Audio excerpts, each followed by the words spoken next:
Hi, I'm David Manti, and welcome to a new episode of the Today in Manufacturing podcast. With me this week are Jeff Reinke and Anna Wells. We each have more than 15 years of experience covering the manufacturing industry. Every week, we take the 5 most popular stories on our websites like Industrial Equipment News or IN.com or manufacturing.net and discuss the implications they might have on the industry going forward. But before we get started, please make sure to like, share, and subscribe to our podcast. You could also help us out a lot by leaving the podcast a positive review on whatever platform you use. If you want to email the podcast, you can reach any of us at Jeff, David, or Anna at IN.com with email the podcast in the subject line. You could also subscribe to our daily newsletter. Make sure you get it delivered to your inbox first, and subscribe to us on YouTube at IN Magazine so you get a notification when we go live every Thursday. Anna, how you doing this week? I'm good. How about you? I'm doing great. Feeling better, you know? Yeah. Not that I was feeling, it's that time of year where everything's dark all of a sudden. It like happens overnight. I know it's a slow, gradual process, but all of a sudden it's dark at 4:30 and you're just like, well, all right, the day's over then. Well, and luckily it's only going to get worse for about another month. So. Yeah. Producer Eric informed me. I was like, well, this has got to be like the latest or the shortest day of the year. He's like, yeah, you got about a month and a half. That is the winter solstice, my friend. I know, but I always put that on your calendar. It's there. It's there. It's so shocking you would be on top of this, the math guy that you are. How is the calendar math? How is the calendar math? A true mathematician goes by the Mayan calendar anyways. Okay. I'll let you have that one. How you been, Jeff? Great, David. Happy to be here. I won't try to go too mathy on this one. Hey, just lean into it. That's your comfort zone. Feel free to run with it. Just really overanalyze crunch the numbers. Whatever you got to do. I mean, we can't keep up with you. Yeah. When you beautiful mind stuff like that, but just go for it. I mean, since we have such abilities, we need like some sort of equivalent of like a manufacturing fan duel. Like something where like now all of sports journalism is like 75% the line. Yeah. We need something like that where we can be like, this is brought to you by MGM IEN, where you can gamble on, well, the not all the over-under on stories. David's mathematical errors? No, industry stuff. Oh, okay. Like the over-under on AI adoption this week. I don't know what it's going to be. It's a working thing. You're just spitballing. We're in go for it. Development here. All right. Well, before we get started and I swat this microphone another time, we have a new word from our new sponsor, Orkin. This week's episode is brought to you by Orkin. Do you feel like pests keep finding creative new ways into your facility? You're not imagining it. Even if you are careful about managing pests, these crafty creatures are always looking for holes in your defenses. So, download Exclusion Basics, your first line of defense against pests. A new guide that gives you the best exclusion practices to keep pests outside your facility. If you're unfamiliar, exclusion refers to repairing, sealing off, and shutting down common pest entry points. So download this new guide now and check out the 6 signs you might need exclusion services. There's a link to download the guide in the body copy and in the live chat. Jeff, one thing that I noticed about these 6 signs I might need exclusion services, only one in my house, but up north at cottage, checking a lot of those boxes. I feel like we got a lot of entry points at the cottage. The only one that wasn't there was the signs of gnawing. Like, okay, it's not that bad, where you just see like the gnawed edges off of a cabinet or something. But you got that going for you. It is an interesting guide. Check it out. Absolutely. Let us know if you're in the same situation as I am. Got to go caulk some things. You got to get some crafty creatures out of there. That's right. Crafty creatures. No better way to describe a mouse. All right. Our first story this week. Deadly factory explosion in Kentucky. An explosion at food coloring manufacturer Gavaudian Sense Color killed 2 employees on Tuesday. The explosion injured 11 others and left the factory partially collapsed while severely damaging nearby homes and businesses. Emergency personnel were able to rescue several workers from the building. Some have life-threatening injuries. The cause of the blast remains under investigation. Employees say, quote, everything was normal when it happened. Gavaudin is cooperating with the investigation. The explosion also blew out windows and doors up and down the street. About 21 years ago, a worker died in an explosion at the same location. Back then, it was owned by D.D. Williamson and Company. Gavaudin, I'm putting that I in there. Gavaudin acquired the plant in 2021. In the previous accident, OSHA said a pressure relief valve on a tank had been removed to move the equipment, but it wasn't replaced when the tank was put back in operation.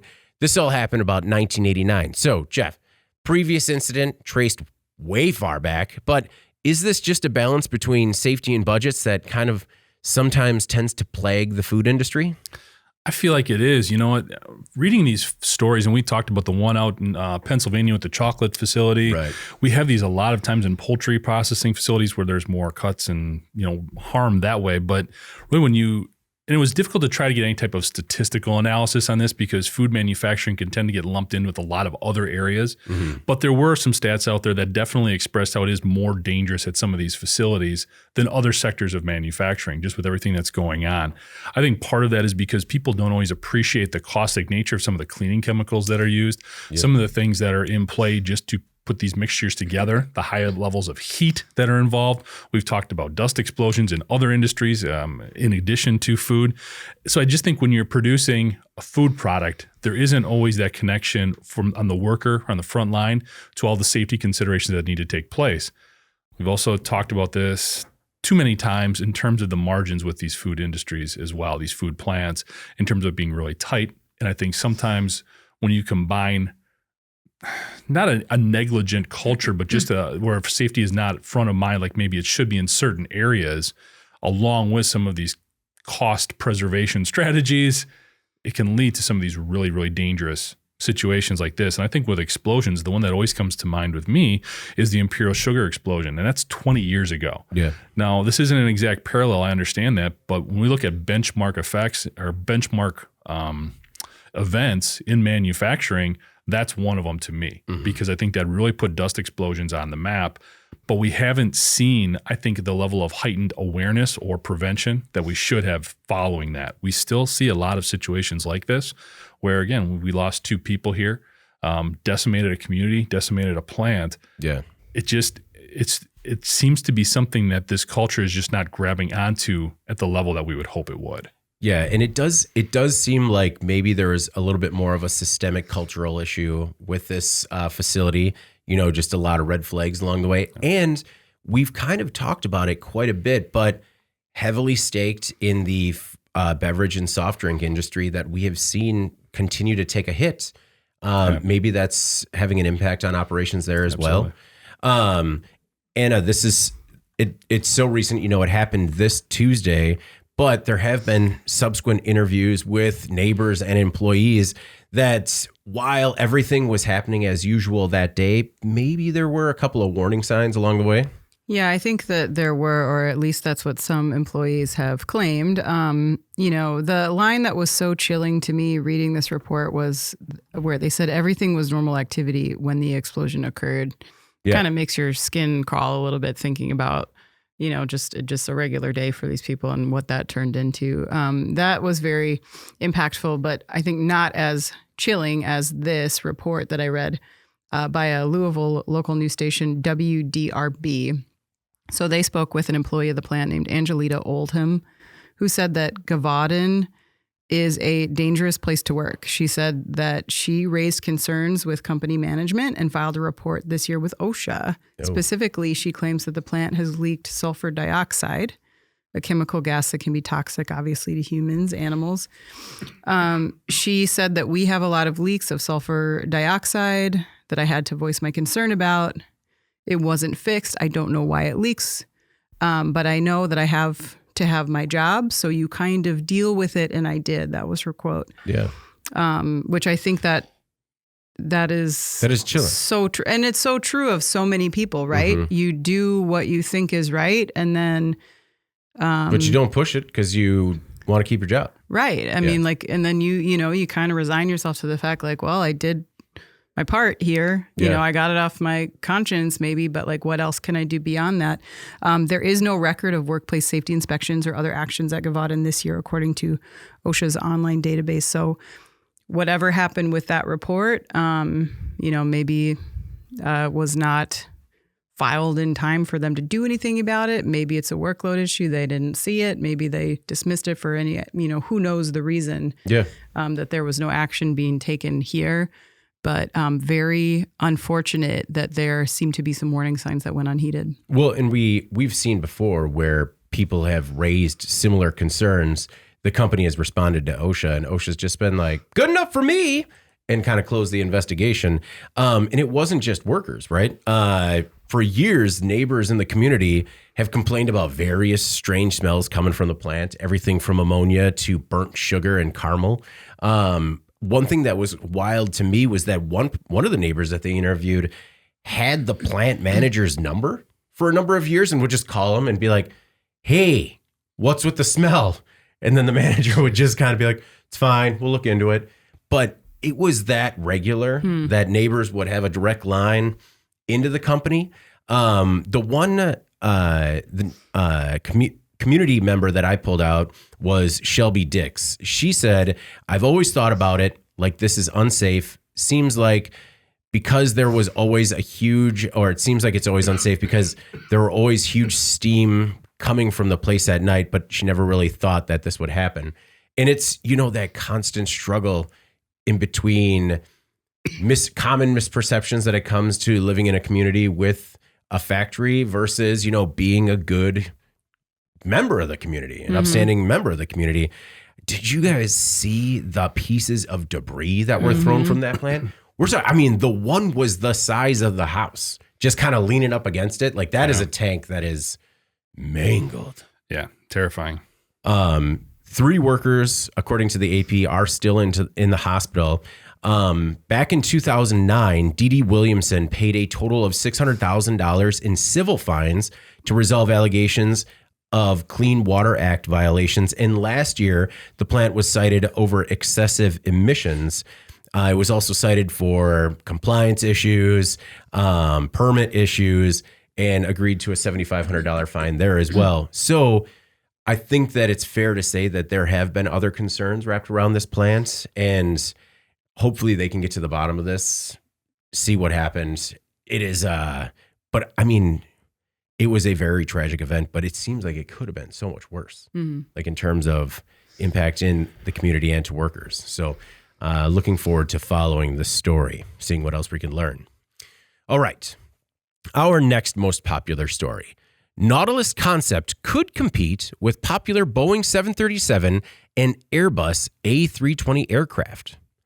Nautilus is an aerospace startup based in San Diego, developing a line of blended wing body aircraft. The company says its new aircraft designs could reduce fuel usage by 30% and increase payload capability by 40% when you compare it to tube and wing aircraft that you see at airports today. A few weeks ago, Nautilus unveiled Horizon, a passenger aircraft that could compete with the 737 and A320 narrow-body aircraft. Like the 737 and A320, the Horizon can transport 200 passengers with cargo on intercontinental and transatlantic routes. Yeah. The key is the blended wing-body aircraft design that improves aerodynamic efficiency and boosts interior volume. Deliveries are scheduled to start in early 2030.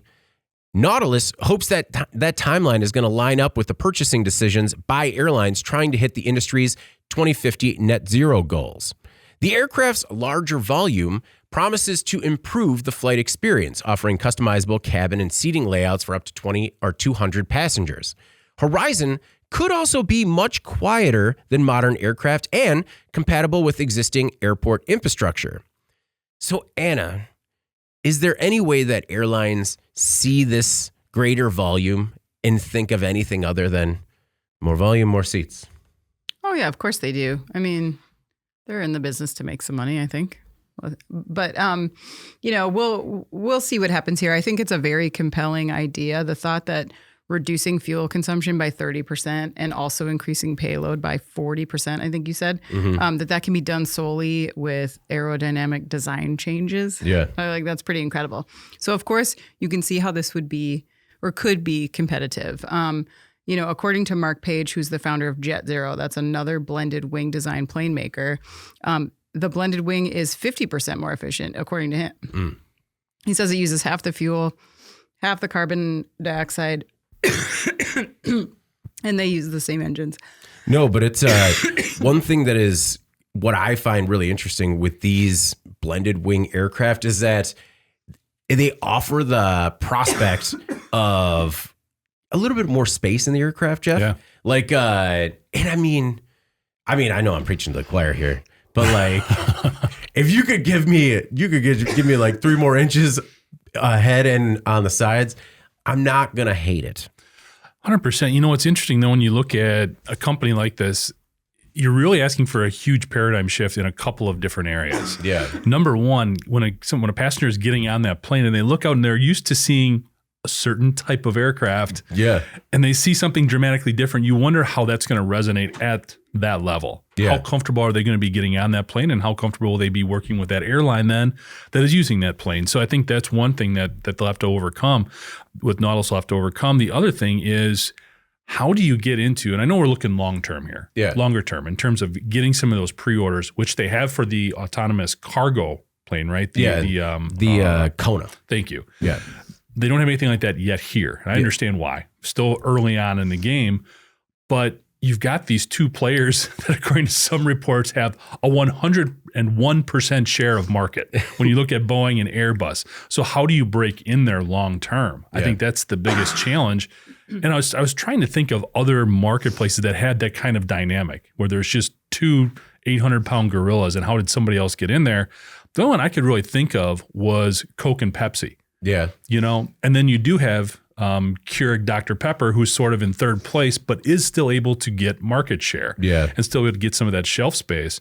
Something they were struggling with for a long time until they actually they went back and changed the way that their product is described by the FDA or other regulatory bodies, so that they weren't necessarily determined to be a cola product. Oh, okay. They had to sort of redefine what they did without changing the product itself. Okay. And it kind of feels that is where Nautilus needs to go here as well. Yes, they need to develop the product, obviously. Yeah. But I think part of that in their strategy also has to be redeveloping or repositioning how they fit into the mix, so that they can see how they can coexist with Airbus and Boeing. They were kind of calling them out here a little bit. Yeah. And saying, we're going to be a direct competitor very shortly. I wouldn't do that. I mean, they know what they're doing. Because, well, I think that's going to be hard, though, if you're United or American or any other airline saying, wait a minute. Yeah. We've been buying from these 2 giants forever now. You're just gonna come on in here. You're the same guy. You're just saying you're better, but you're not proven. I don't think that works. And I think they do have an opportunity here if they can capitalize on a lot of that regional traffic and really position themselves as, hey, big guys, you do your thing. This is our niche. This is what we do best, because we can be more efficient. We can haul more people, more cargo, all of those types of things, especially when you can show these airlines that you can reduce fuel costs. Yeah. That is their biggest operating expenditure. Yeah. So if you can demonstrate that, and I think you do have to be careful with the way you position yourself if you're going to try to make your way into this marketplace, though. Can appreciate Nautilus's sort of hubris and wanting to get out there and promote, and how proud they are of their innovative designs. But I think you have to look longer term there in terms of how you can get in. Yeah. So that would be those are my takeaways, I guess. Well, one thing about how it looks, I think that the design, to me, just renderings, it looks sturdier. It looks like less moving parts. For lack of a better term, it looks futuristic. It looks like a step forward. It looks military to me. Yeah. Well, I mean, but that doesn't necessarily mean that I would fear getting on it as a passenger. It could be potentially polarizing. Yeah, I could see that. And I would, instead of like Coke and Pepsi, I'm thinking more big 3, GM, Ford, and Fiat. Yeah. Stellantis. And then how Tesla kind of came in with a paradigm shift. And if there is that paradigm shift, because another thing here was that the competitors aren't necessarily saying like, no, this isn't the way, because Boeing's subsidiary Aurora Flight Sciences has a conceptual design for a similar plane, only that's more of an eVTOL. Airbus has the Maverick, that's the same blended wing demonstrator. And like Anna said, the Jet Zero, the U.S. Air Force just invested $235 million in them. So they see a future there, but you're right. It's going to be hard for a United Airlines to be like, well, yeah, I'll buy it from Nautilus and not Boeing. Exactly. Especially if they have a competing product there. Yeah. Anna, one thing about these stories, especially when it comes to the aerospace industry, that always gets me is they say things like, it can carry 200 passengers with cargo. And it's just, I want to see one where it's just like, it can carry 200 passengers. That's it. You can't bring anything. Carry on. Yeah. Personal item only. That's right. No shoes. Yeah, I agree with Jeff a lot here in the sense that I think there is a little bit of bravado here. Of course, they have to do that, but to work your way in here, especially when I think the life cycle on an airplane is very, very long, I don't think you can compare it to automotive. People are more willing to roll the dice on a car purchase because they make that every couple of years.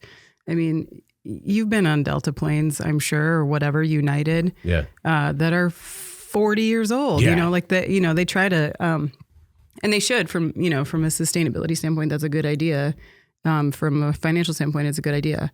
I can see the fuel savings being very compelling here, but at the same time, if these get incorporated into these fleets, I think it is going to be a slow rollout. I think it's not going to be tomorrow they're going to order 200. That's not how this is going to work. Well, and I think they're a little smart about it too, in terms of saying we're targeting early 2030s. We know the big paradigm shift is targeted for 2050. So it's just, can they make it to the early 2030s? Yeah. And hopefully with this Kona regional aircraft, they can do that.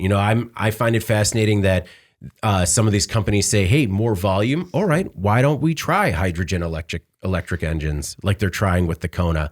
I think that's exciting.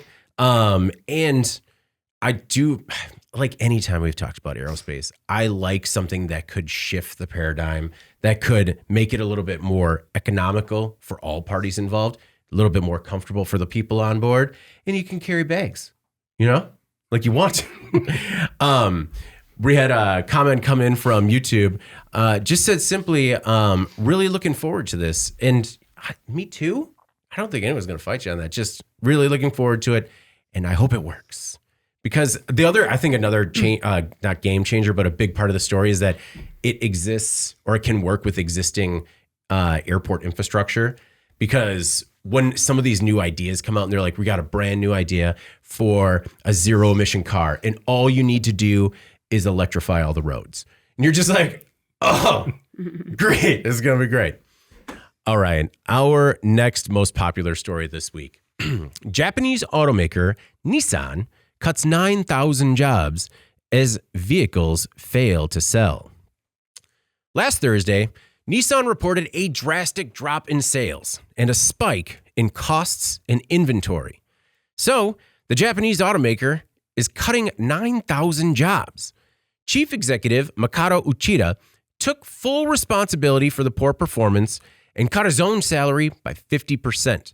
He promises to turn things around, but to do it, he needs to cut 6% of the company's 133,000 employees and cut worldwide production capacity by 20%. Nissan stopped short of identifying where the cuts will come from. But last quarter, Nissan racked up a $60 million loss. Last year, in the same quarter, it did $1.2 billion in profit. That's $1.2 billion in profit to a $60 million loss. Quarterly sales fell to $19 billion from $19.9 billion. And I understand that sounds close, but even $0.9 billion's a lot. Uchida says Nissan was too slow to adjust to changing market tastes and skyrocketing raw material costs. He says every aspect of Nissan's operations and future is being reviewed. Nissan now hopes to sell 3.4 million vehicles globally in this fiscal year ending March 2025, which is down from an expected 3.65 million vehicles. Nissan is also appointing a chief performance officer to make turnaround decisions. This person is going to start as soon as next month. Jeff, do you find the accountability at the top refreshing, where the chief exec just says, this is on me, cutting my salary, I'm taking responsibility, and here's how we're going to turn it around? Yeah, there's not too many U.S. CEOs that you see are taking a 50% pay cut. Yeah. I mean, that is impressive. And although there's ways around that when it comes to the bottom line, it's still the right type of PR speak, I guess you could say, in terms of taking that accountability and saying it sucks that we have to let 9,000 people go and that's on me. Yeah. So you do appreciate that. What's more important, though, is what happens next and how they actually, what steps they actually do take. Nissan, to me, when you look at their product offerings, and the article did express this as well in terms of what they're missing right now, a real EV sort of flagship, if you will. Yeah. They're phasing out the Leaf, which is actually still selling okay based on how many they're making. They're selling them. But really where they're struggling is in that SUV type of area. When you look at the CUVs, even the big ones that they had there are the Armada and the Rogue, and those are really down in sales. When you look at this quarter in particular, which is responsible for a big chunk there. And then when you look at their EV offerings, there's one. There's not, and that's also sort of in that CUV, SUV category. Their truck sales are pretty flat. They're not bad, but they're flat.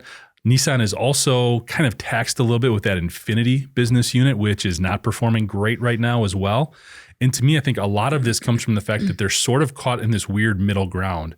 What Nissan has always done well are sedans. Yeah. That's what they've always really, really excelled at. And that's not what's popular right now. Yeah. So to try to transition and compete more heavily in the truck and the SUV categories is going to be a struggle. They probably didn't respond from a design point of view as quickly as they needed to. I'd agree with the president of Nissan's remarks there. And I think they just need to come out with something that makes a little bit more of a splash and that hits a little bit harder to compete with a lot of the other things that we see coming out. We see VW, making some interesting things when it comes to electric vehicles. Toyota, obviously, they don't have any they don't have any hybrid type vehicle offerings as well. Yeah. So there's some gaps there. Yeah. And they have been slow to transition, and this is kind of what you see as a result, unfortunately. Well, that's what hurt Nissan, right? Poor sales in China, which is kind of surprising because of the Leaf. They still had the Leaf, which maybe would be a better fit there. And their lack of hybrids really cost them in the U.S. market. This is an issue that other Japanese companies are going through, kind of getting caught and needing to, I don't want to say right size, but needing to make some like severe adjustments quickly in order to turn things around. Yeah, and I think that, a lot of analysts are talking about how much this is focused on the Chinese market and what Nissan is and isn't doing well there. So according to Mark Rainford, who's a China-based car industry commentator, Nissan, like many Japanese car makers, has been very slow to the electrified vehicle party in China, and this is reflected in their results. The talk is around how growing competition in China has led to falling prices.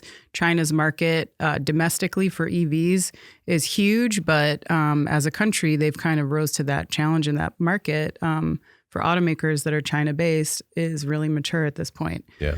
You have Bide, which is very popular.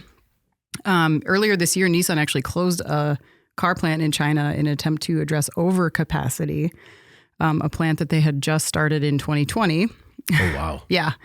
A report in Electrek reinforced what we hear now, which is that Nissan is really struggling against these low-cost competitors in China. So in September, Global Data reported that Japanese automakers were generally struggling to compete in China's car market.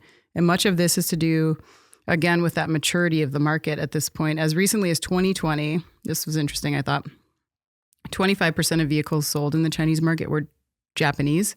Oh. And that's basically been in free fall since. So far in 2024, it's more like 15%. Yeah.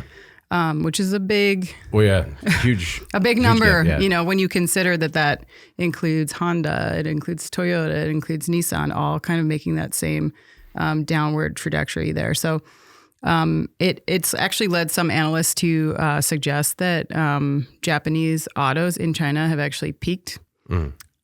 So if this 9,000 job cut sounds extreme, I think it's because that is warranted. They need to do something to right size. The market conditions are just not supportive of a big operation that's not leaned out. So it sounds like they have to do a lot here. And then the other thing that's happening now too, which is a little bit scary for the Japanese automakers, is BYD is expanding into Japan now is responsible for 20% of Japan's EV imports are coming now from BYD. Yeah, that is a threat. It is, because that's just one company in China. So I think like Nissan really can't counteract that kind of momentum without doing something extreme. And I think that's what we're seeing here. Well, Jeff, I mean, diving into the numbers here, going from 25 to 15, the difference there is 10. He did it. I can't do that in my math. That math in my head. Yeah, so are you I'm gonna need some paper or something. I'm gonna trust you. Someone check me. Using a calculator? I don't know. Right I don't know. Diving into the numbers, maybe slightly larger numbers. Okay. According to Reuters, costs are going to be cut by $2.57 billion by March 2025. Yeesh. That is a lot to be cut by March next year. Like in the next 4 months, they're going to trim $2.6 billion. On top of production capacity cuts, Nissan is going to reduce vehicle development lead time to 30 months and deepen collaboration with Renault and Mitsubishi Motors. Mitsubishi Motors is very intriguing as well because to raise cash, Nissan is actually selling up to a 10% of its stake in Mitsubishi Motors to raise almost the equivalent of $450 million. So also selling some assets or parts of assets. Nissan right now has 25 vehicle production lines globally. The plan is to reduce the maximum capacity, including changing line speeds and shifting factory patterns.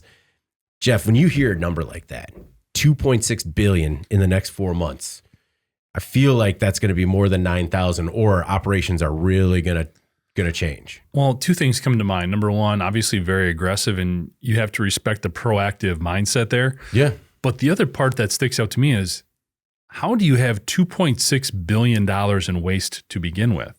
Yeah. How did you get there?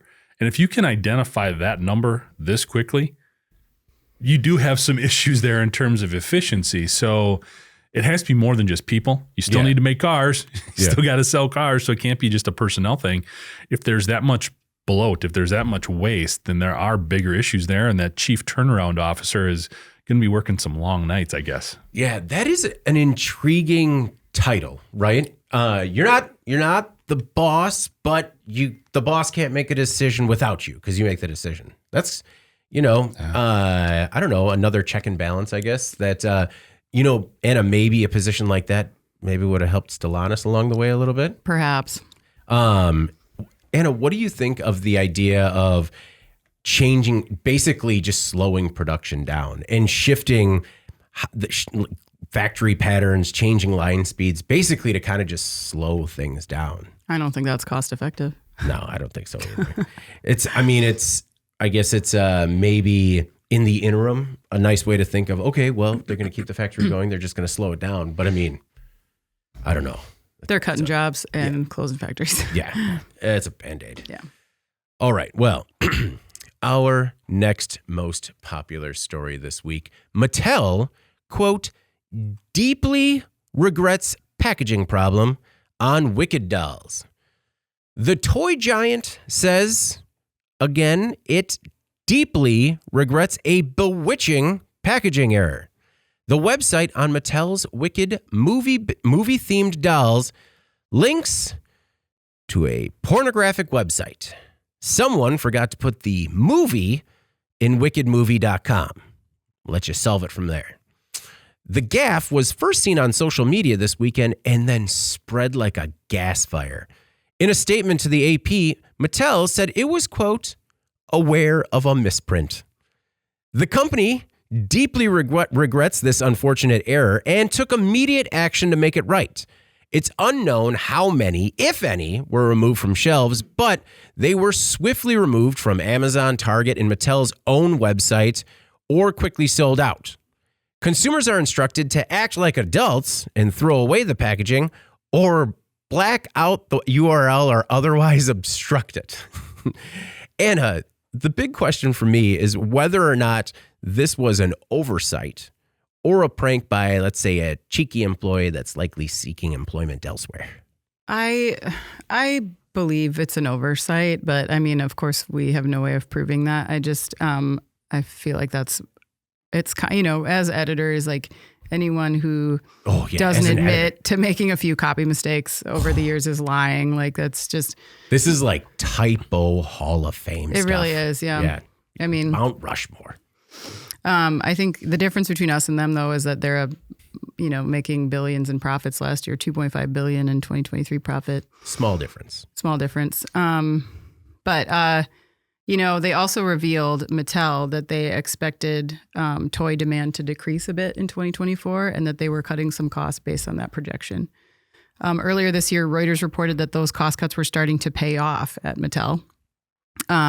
They reported smaller than expected losses in Q1. Those cuts included axing brands, consolidating lines, streamlining supply chains, and eliminating jobs as well. Mm-hmm. And I feel like maybe these cuts were starting to pay off from a fiscal perspective, but it's possible that they're also reflected in this type of error, which screams to me lack of oversight or maybe even inexperience.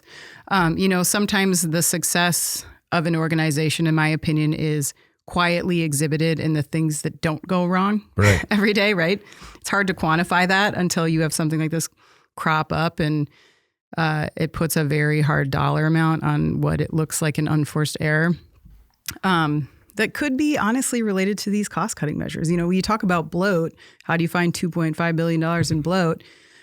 Sometimes it's not there. Sometimes, these costs are they're digging out stuff that shouldn't be dug out. I think, redundancies don't always mean bloat. Sometimes they mean a second set of eyes. They mean a checks and balances. They mean layers of accountability. And for this to happen, the reputational damage, the expense of clawing all these back out of the market, repackaging them, redistributing them, being the butt of the internet's joke for whatever the week. That's a costly result. Yeah. So. Well, and I think that was very well said, Anna. And I think it's very relatable to us just in terms of when you're working on packaging, relating it to the publishing industry. When I previously worked on more print magazines, right? And sometimes you got to check the margins just to make sure you have the right page numbers. You got to make sure that you have the right month. I can't remember how many times I received work back and it had the wrong month on it. And I'm just like, all right, that's, but again, that's two sets of eyes, right? And we've seen what happens when you start cutting resources there as well. Things fall through the cracks. And I definitely think this is part of it also, but I tend to lean on that maybe it was a prank, but I don't know. That's just me picturing whatever this worker is, just like, oops, I deleted movie out of wickedmovie.com. Yeah, I mean, that's a really special person in a special circumstance to do that. I mean, that's like a career killer. Yeah, yep. I doubt it.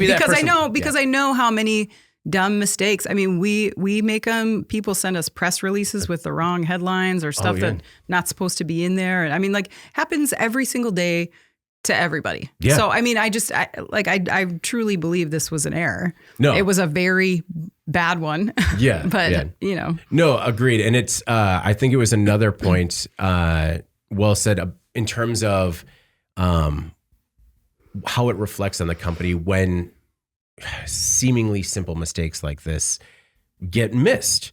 Jeff, what were your thoughts on this particular story? I mean, if anything, I was kind of thinking of it as like not that bad of a promo for Wicked, which is in theaters November 22nd. I hear now because of the story, or the other website for that matter. I mean, this could be kind of a like all press is good press sort of situation.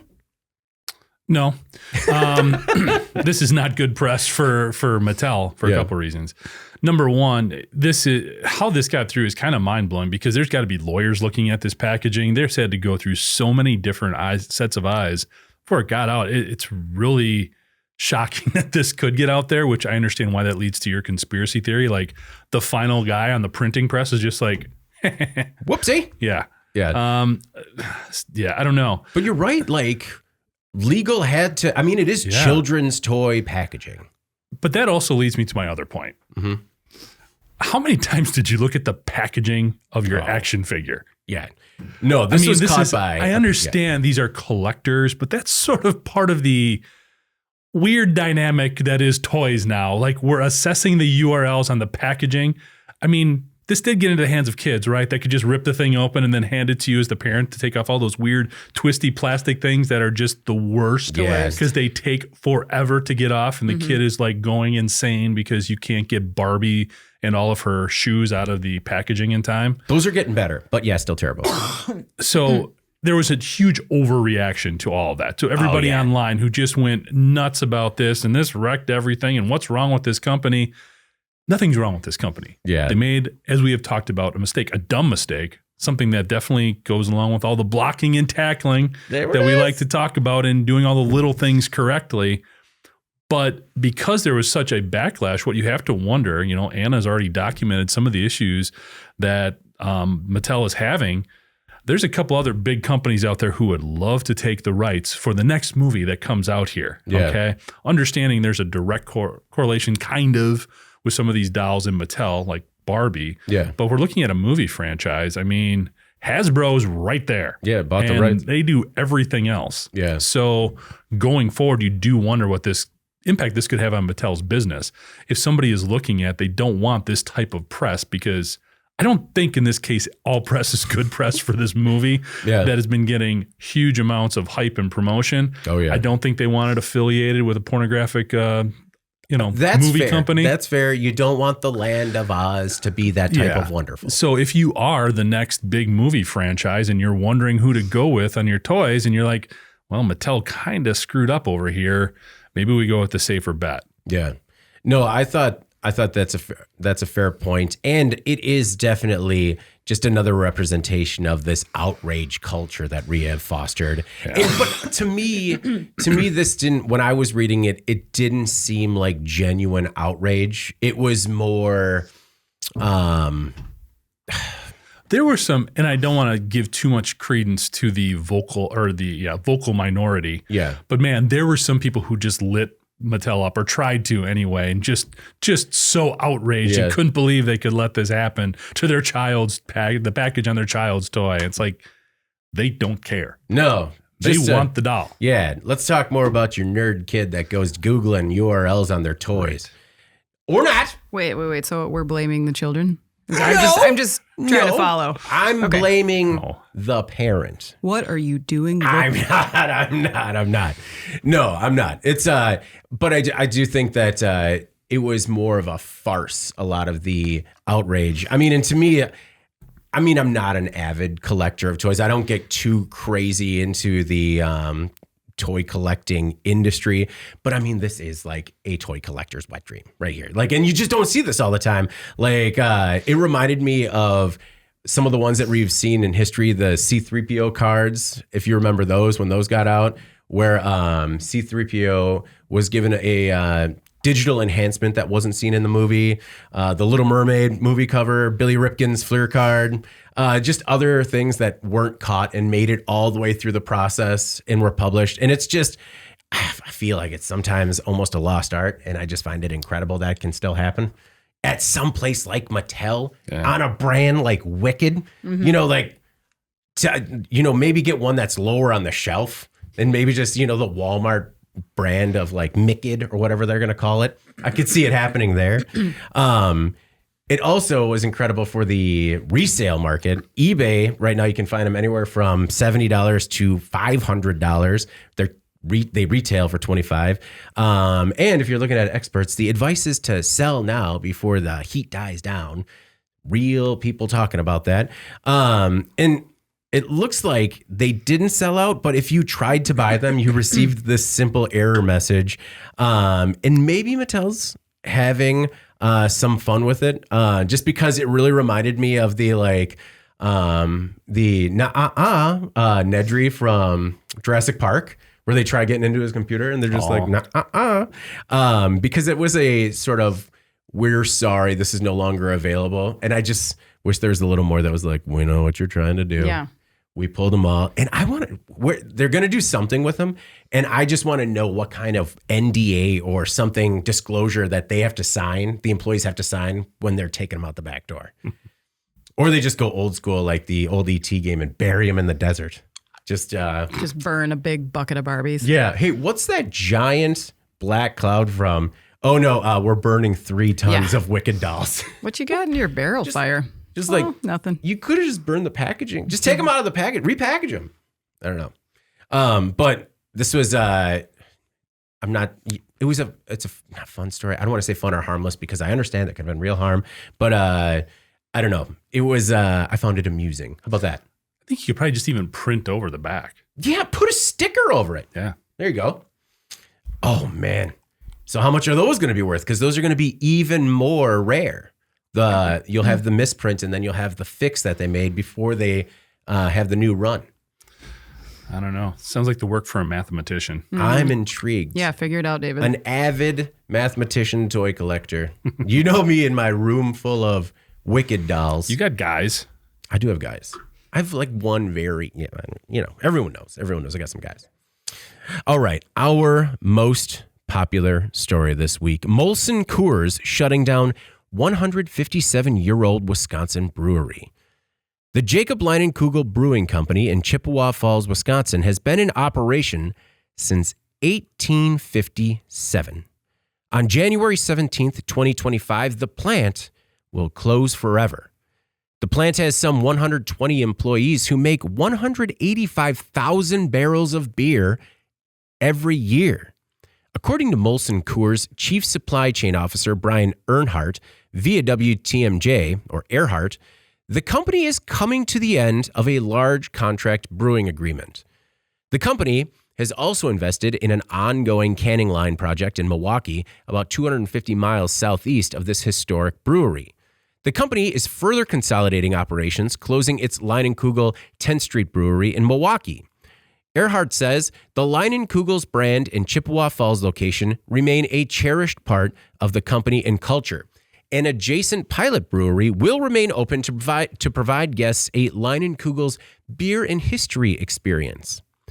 Former President Dick Leinenkugel said the decision caught the family off guard, but said Molson Coors doesn't take these decisions lightly. He said, quote, "It's clear to me that they determined that the savings resulting from the closure were significant enough to justify this difficult decision."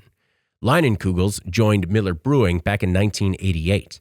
The company experienced a 7.8% decline in Q3 net sales. The company blamed the slowdown on, quote, macroeconomic environment, along with anticipated unfavorable shipment timing and the wind down of a contract brewing agreement. Anna, I understand that there are a lot of larger macroeconomic conditions surrounding this, but it sounds like the company just lost a big contract and can no longer support this facility. Yeah, and it's too bad. I mean, obviously, we're Wisconsin residents. We know the longstanding brand value of Leinie's. Obviously, this is a brewing company that is so associated with this town of Chippewa Falls.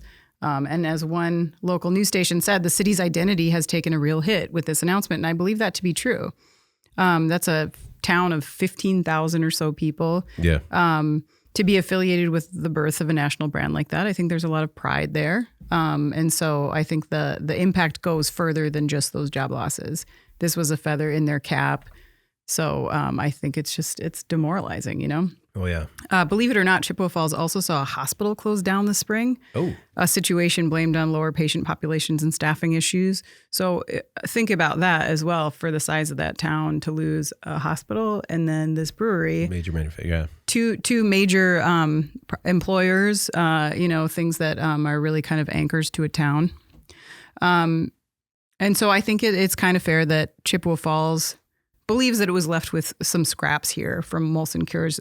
They got a lot of tourism out of those brewery tours of the factory. Mm-hmm. I don't think it's quite the same level to say like the Liney Lodge is still there. This whatever they're calling it, the pilot brewery is still there. Yeah.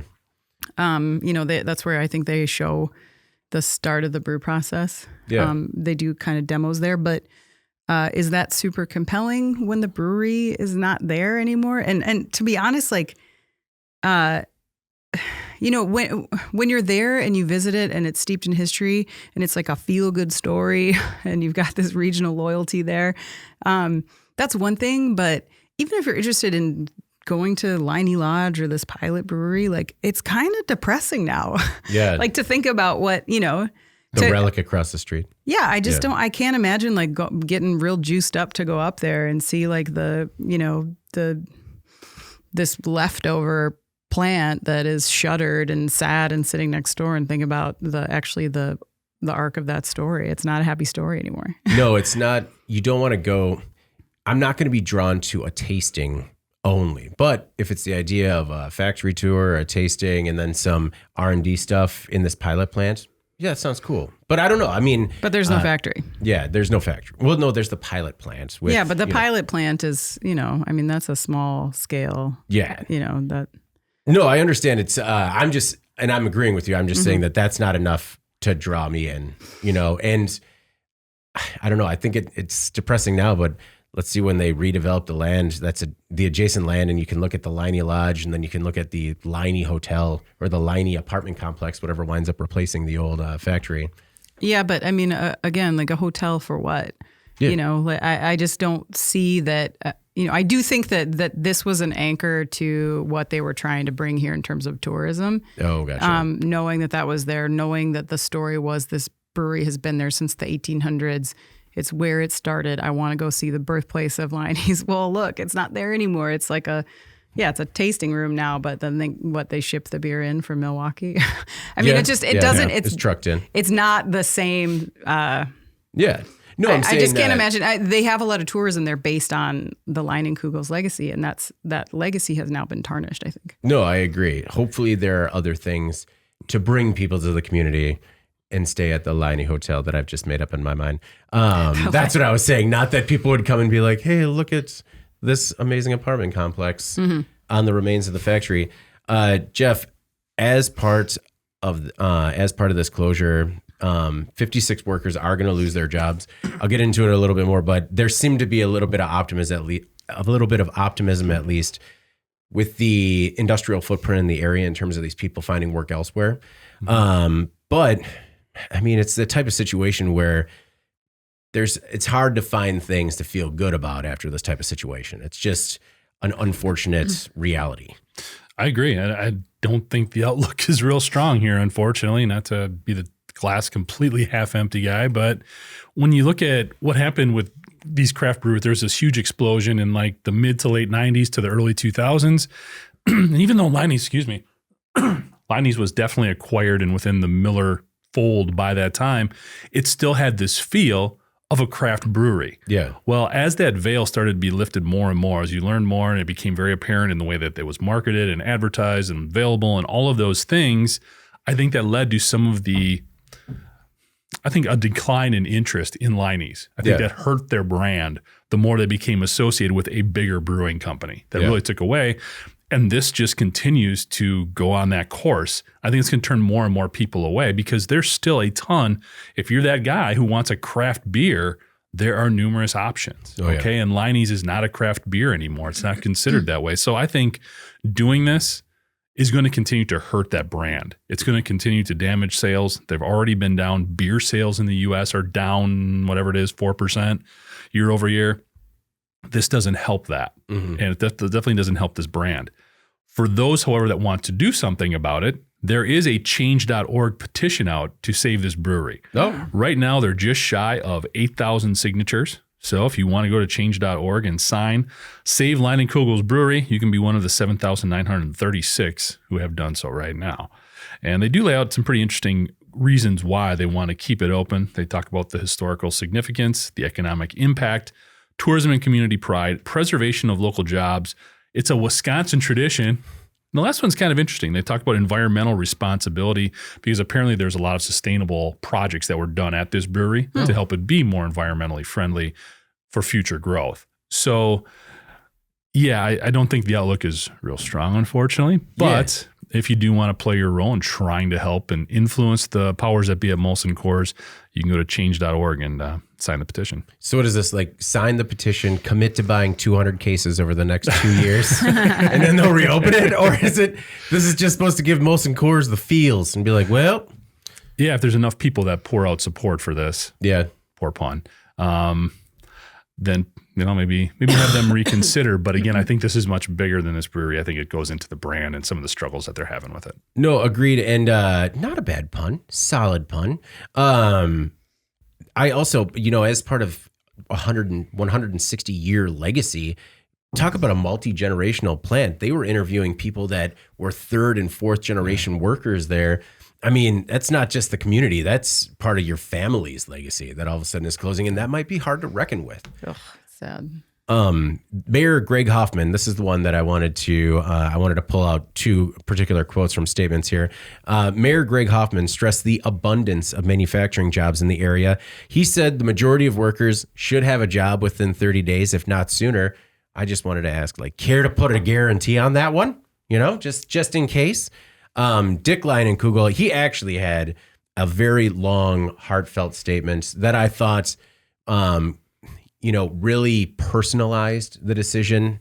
And I think it gave it more justice in terms of what was truly happening to the community. He said, quote, "I am deeply saddened by the decision. I feel for all impacted employees and their families and trust that Molson Coors leadership will do everything possible to ease their pain during this challenging time." He ends with, "Today, on behalf of the Leinenkugel family, I thank them again and will toast them this evening with the Leinenkugel's original and a tear in my eye."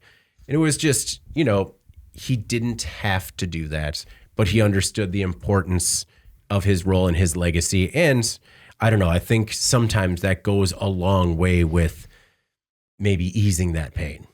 I don't know, a little bit of recognition sometimes they'll go a long way. All right. In case you missed it, stories that maybe not as popular on the website, but still stand to make a big impact on the industry going forward, we'll get to after our sponsor. Our new sponsor this week is Orkin. This week's episode is brought to you by Orkin. Do you feel like pests keep finding creative new ways into your facility? You're not imagining it. Even if you are careful about managing pests, these crafty creatures are always looking for holes in your defenses.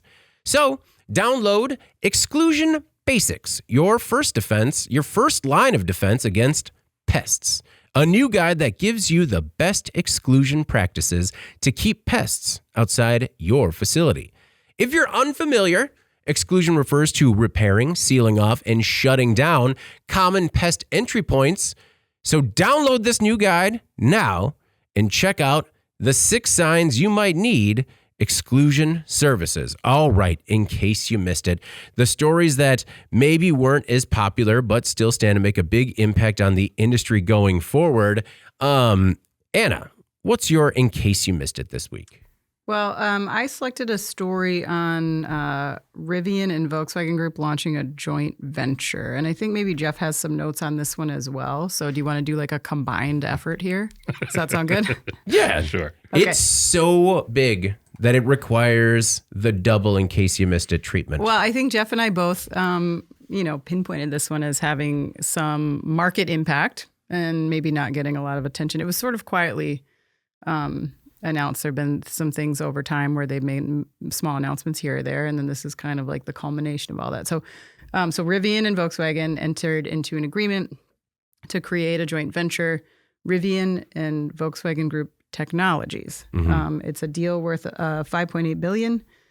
The companies are going to work together to bring a next-gen electrical architecture and best-in-class software technology for both companies' future vehicles, covering all relevant vehicle segments, including subcompact cars, which I thought was interesting.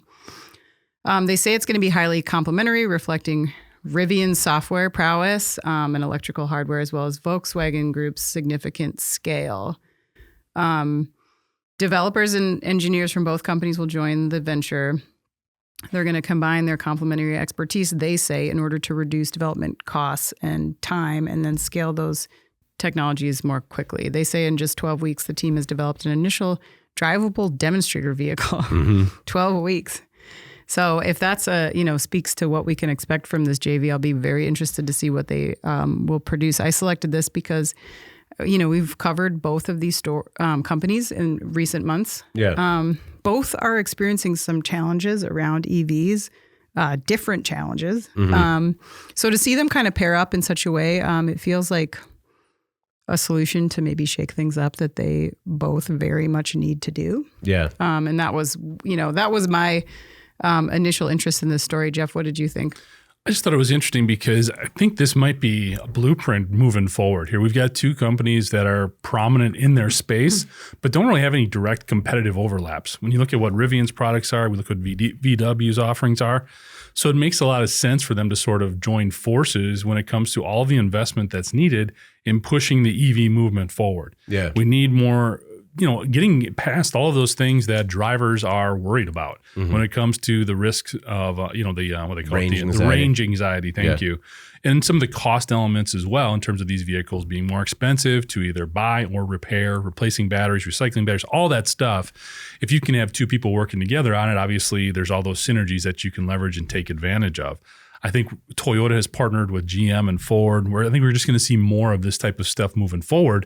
And that's where you see somebody like a Tesla kind of being on the outside, not necessarily being as receptive to some of those types of industry partnerships, or at least we haven't seen that thus far. Yeah. They've kind of gone to great extent to leave themselves on their own. Yeah. So for Rivian to be able to team up with somebody like VW, I think it's a really interesting, again, blueprint potentially for a lot of these others who are trying to break in and get mainstream. Rivian's got a lot of positive things moving for it right now, but it doesn't have distribution. Okay, it doesn't have the network of repair facilities. So to be able to leverage these types of relationships and potentially expand on them, I think that's where we're going to go. I totally agree. And Rivian they have one factory. They're looking at spending billions of dollars on building another one, but maybe they won't have to, maybe they can work with VW, who's kind of pulling back a little bit on capacity right now to deal with the market conditions. And, maybe they can work together a little bit more, even on the operational side, once they get past this technology play. Well, what's exciting about this, and you mentioned it, was that they've already produced something. They have a working prototype in just 12 weeks. Or a demonstrator vehicle, so I think there is a lot of good there. And while it is a $5.8 billion investment in Rivian and the joint venture, so it's not just the joint venture, but VW, and I think VW had previously invested or announced a significant investment in Rivian. Yes. But I think it is important to mention that this is in Rivian and the joint venture, but it's nearly $6 billion within the next 3 years. So that is a tremendous, I think, vote of confidence and cash infusion. An initial investment of $1 billion has already been made. At closing, VW is going to invest another $1.3 billion in consideration for background IP licenses and a 50% stake in the joint venture. I really like this model, this idea, and I think that both companies stand to benefit quite a bit. And I mean, to both of your points, it kind of just makes sense. And I'm interested to see where it goes from here. I don't know. A lot of good here, Jeff. And I don't know. Hopefully, do you think that other companies might take a page from the VW and Rivian book and we might see more of this? Do you think this might wind up being an outlier?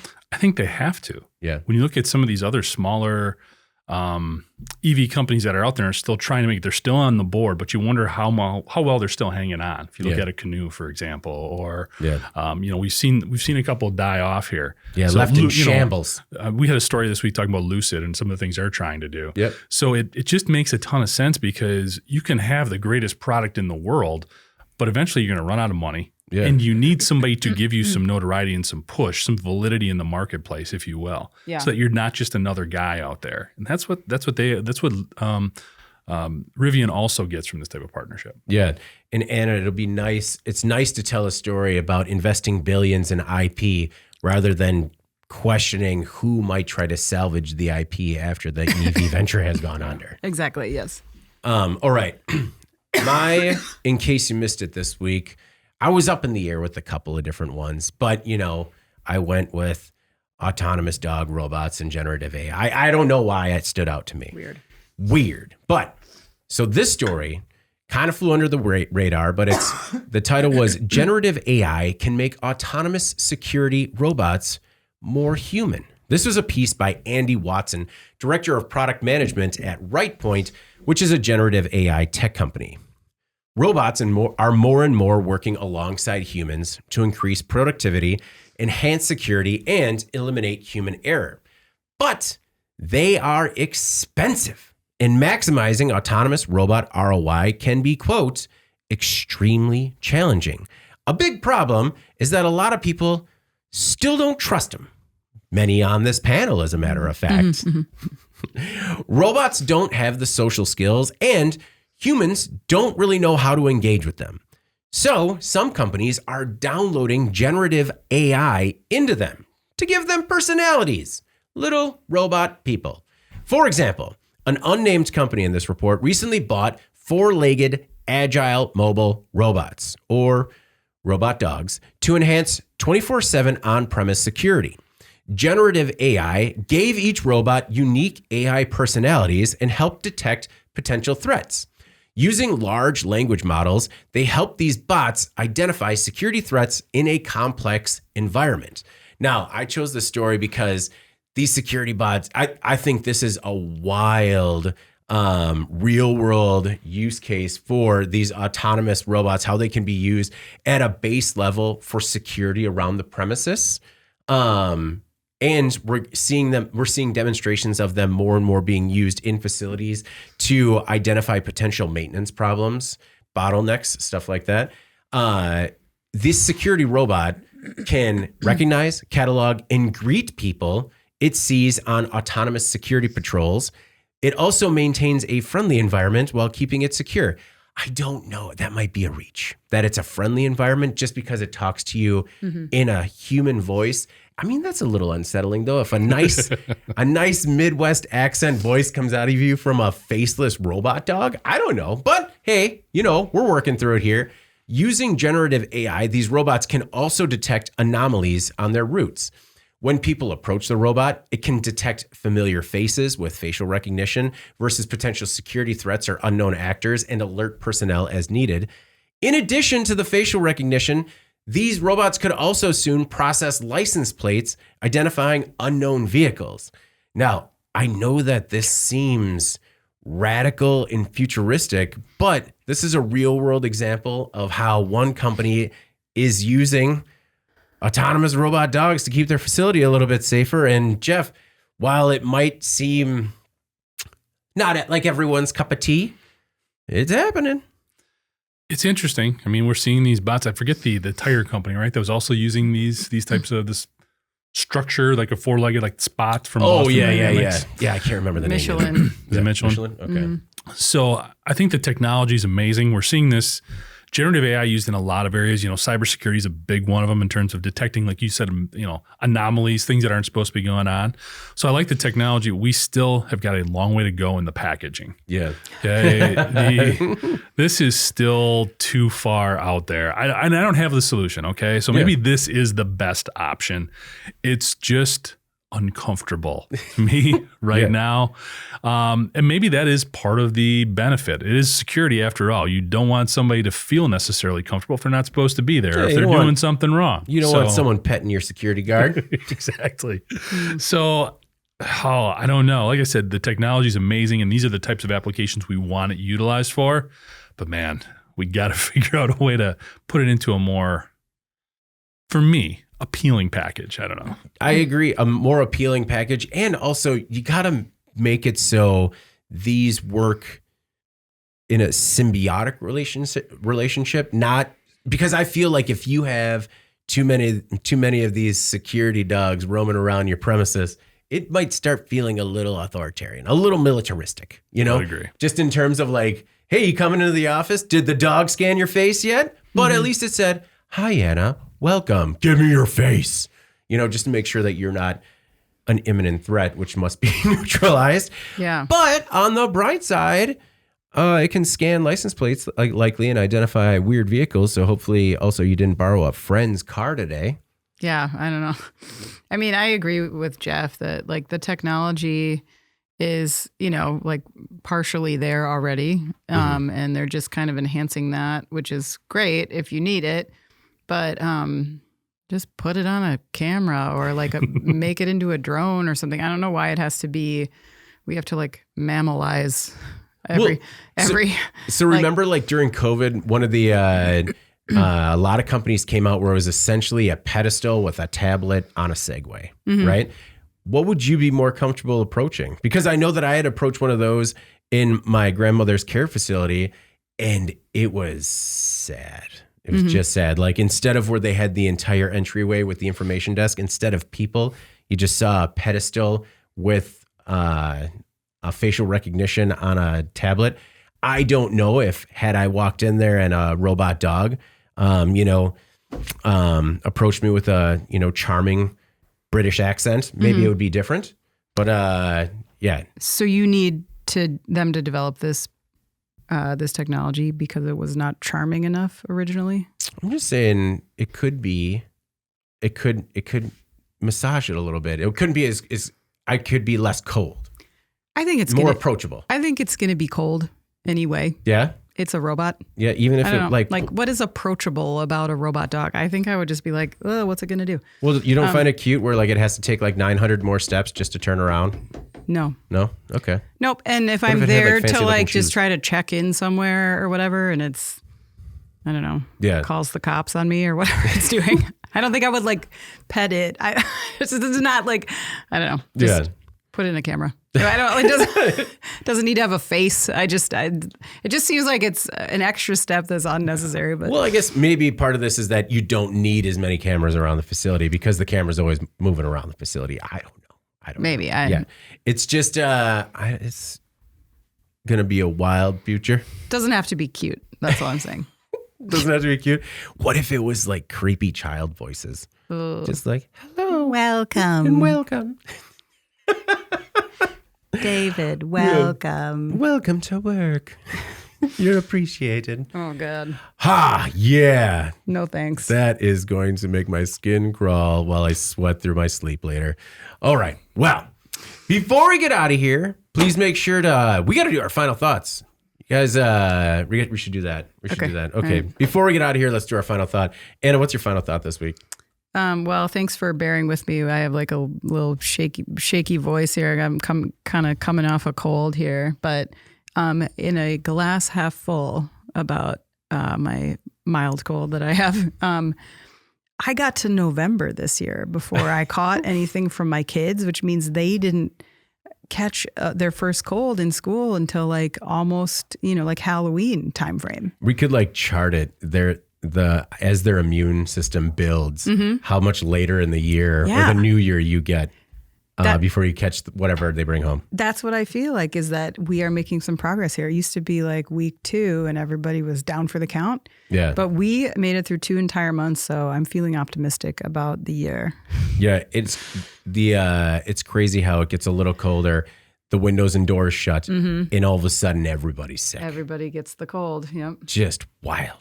My final thought this week is just, it was an unsettling story that I wanted to share for everybody, and see if anyone else can commiserate. So I was going for my lunch the other day. I bought myself a Fresh Express Caesar Light kit, and I was going to empty it into a bowl. We got a glass bowl that everyone kind of uses in the kitchen. And I was dumping the lettuce in. And as I was dumping the lettuce in, I heard this weird sound. It was like a clank and then a thud. And I'm just like, that's not what lettuce sounds like when it falls into a glass bowl. And then sitting next to my glass bowl was this giant moth larva that had fallen out of the bag. Oh, God. And there was this moment where I was like, maybe it was already there. Or maybe it fell off a shelf, or maybe it died. And producer Eric happened to be standing right next to me when it happened, and the look in his eyes was just clearly, That came out of your lunch, man. That's a new moth. That is a new moth. And it still had that like leaf wetness on it. It came out of there. It had that lettuce condensation. Not a fan. Not a fan. And it was, it turned my stomach a little bit. I'm like, what do I do? I understand that this is acceptable. We all eat like however many pounds of insects and insect pieces a year, but not whole. Look at that thing. It's like big. That is not acceptable. That is unacceptable. So I was going to just email the company, but I'm like, you know what? I don't want to make a bigger issue out of it. I'm just going to bring it back to the grocery store and see what they can do. I didn't have my receipt. I just kind of bought it. I'm like, listen, I don't even know if you can get my money back or anything. I just want you to know that this fell out of this bag and it's gross and I don't want to deal with it anymore. And the customer service rep was very cool. She just said, yeah, it happens. And what do you want me to do? And I'm just like, can I just get a different salad? And I was able to go swap it out. Made me realize how few options outside of the Fresh Express universe there are for bagged salads. But then I went back and the lady's just like, yeah, I found an earwig in mine once. And we're just like, also gross. And then we got into this weird debate in the office as to whether or not it was more gross to find a moth or an earwig in your salad. I say it's more gross to find a larger moth larva in there. And according to Google image search, which I don't know, it says this is a tiger moth larva. Sure. But do you find it more gross to find an earwig or a moth in your salad? I think earwigs are one of the grossest things on the face of the earth. Really? Is it the pincer? Yeah. Yeah. I just grew up around a lot of earwigs. So for me, the moth was, and I feel like I could accidentally eat an earwig and not taste it. There is no way you bite through that moth and don't just get like dusty death in your mouth. It's like soft. Yeah, it is like, you're going to have a moth crunch at the end of that bite. Jeff, moth or earwig? Real devil's bargain there. Yeah, I have to pick one. Yes, for the sake of this exercise. The less crunch, the better. Yeah. So you're going like a softer moth? I'm going with the earwig. The earwig, yeah. I think, that would be. I think someone needs to download the Orkin pest mitigation guide is what I think. Yes, thank you, Fresh Express. Please see our sponsor this week. Please do. But yeah, it's I know that it's odd how many of these types of situations happen to me, Jeff, but like I was beside myself when this thing fell out of the bag. Gross. Yeah, I'm with you there. I got nothing. Dang. I wanted to know what the customer service rep did with that, afterwards, just like immediately in the trash. Cause it was like, I bagged it for you. Here you go. Jeff, final thoughts this week? I don't think I can top that one, David. Sorry. No final thoughts this week. Just be good to each other and enjoy the week. That is, yes. Be good to each other and have a great weekend. Do you want to pick the same final thought as me? Well played. Yeah. Thoughts on cold season? Well, all my kids are out of the house. So, and actually one came home. She's very sick from school. Oh, no. Trying to recoup. So, no, hopefully. I was just going to say, what's it like to be well all the time? Most likely. I don't know. I may have some sort of super serum running through me. Everybody had COVID in my household but me. I never got it. So you never got it? Never tested positive. Oh, gotcha. Never really got sick. So yeah, that is weird that you've not had COVID. It's because he's so tall. He's above it. By the time it gets to him, it's already falling down. Yeah. That's a good point. Goes to the ground. Well, no, that's great because, losing your sense of smell and taste. I don't recommend it. Not great? Not great. No. Probably would help with that moth you had in your salad. I don't know. I think I'd still tell. Because that residue it leaves on your hands when you touch a moth? Oh, just like that on your lips and tongue? Anyway, before we get out of here, please make sure to like, share, and subscribe to the podcast. You could also help us out a lot by leaving the podcast a positive review on whatever platform you use. If you want to email the podcast, you can reach any of us at Jeff, David, or Anna at IN.com with email the podcast in the subject line. You can also subscribe to our daily newsletter. Make sure you get it delivered to your inbox first, and subscribe to us on YouTube at IN Magazine so you can join us every time Thursday when we go live and give us great comments like, can't wait for this. All right. For Jeff Ranke and Anna Wells, I'm David Manty. This is the Today in Manufacturing podcast, and we will see you next week.